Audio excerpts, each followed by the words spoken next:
heater Nawada एक heater के चक्कर च साढ़ा दरवाजा ना ये इ'यां गै बंद होई जाएगा जिसलै कोई इसी खोलन ते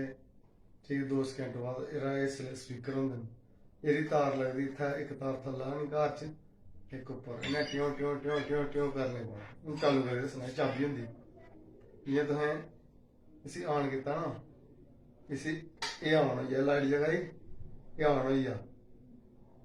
ऑन होने बाद जि'यां तुसें एह् इ'यां गै दरवाजे कन्नै लगदा है जि'यां दरवाजा एह् बंद होई गेआ दरवाजा समझो एह् दरवाजा है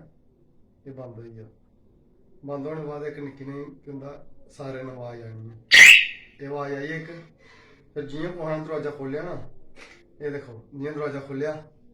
चाबी तुसें कड्ढियै लेई गेदी होनी घर अगर तुस चाहो ते चाबी ने पैह्लें बंद करी सकदे जि'यां तुसें दरवाजा खोलना इसी बंद करना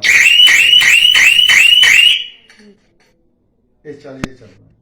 अलार्म साल बजी पौंदा